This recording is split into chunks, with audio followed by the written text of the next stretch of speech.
Let's discuss with jury consultant and attorney Alan Tuerkheimer.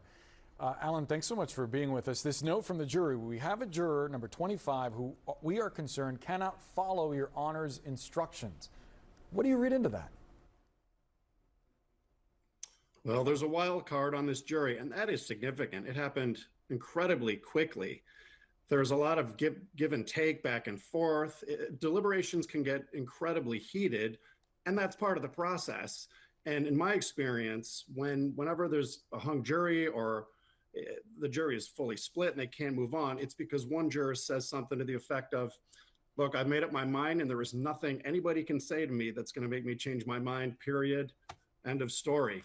I don't know if that's exactly what happened, but for the jurors to say that one juror is not going to follow the judge's instructions, that is quite notable, especially at this early stage of the process. So can you talk to us a little bit, Alan, about what happens now? Because the foreperson has asked to speak to the judge or that the juror be interviewed. What is that process like? And let's also remind ourselves that a juror has already been removed for being less than candid in the initial interview about where they lived. So there's been some jury drama when it comes to this case.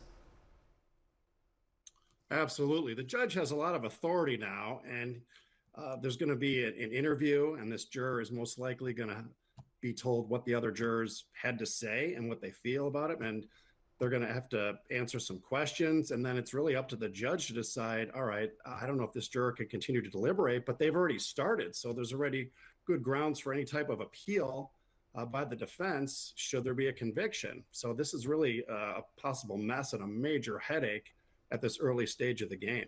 Talk to us about that. How exactly would the defense appeal this sort of thing? They are allowed to have a jury of their peers deliberate. It has to be unanimous. And these are the jurors that they've chosen. They used their strikes. There were peremptories that were used. And this is the jury that ultimately was seated for this case. I know there was that one juror that was excused earlier, but once they have the 12 starting deliberations, there's no resetting that. Now, there are alternates and there are reasons maybe that you can have a juror come in and take over for deliberations, but maybe not something like this. We just don't know exactly what it is about this juror that's keeping them from being deliberating and what's causing fellow jurors to have a real issue.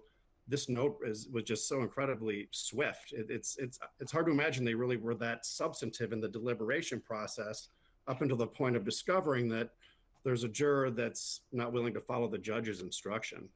Is this an unusual level of juror drama for a case that we've seen here? Yes, it is. Usually it goes seamlessly, and you do have alternates for a reason. So it's not unheard of that you might try to dip into the alternate pool, and there might be something that requires a juror to come in and look. Maybe the judge will call this juror in. There'll be some Q&A, and it'll be resolved, and it'll just be a little bump in the road. I'm not so sure. That's quite likely. I wouldn't exactly bet on that, given how quickly it happened and the fact that it's not following the judge's instructions. There are all sorts of reasons why a jury might say, well, I'm not comfortable with one juror or another, or I think maybe things have to change. Whatever it is, this is significant. So it could be rectified. It just depends on how the follow-up goes. But again, this is a real wild card and a real stumbling block to move things along in the deliberation process. Another twist in a case rife with drama. Alan Tuerkheimer, thanks so much for the analysis. Thank you. Good to be here.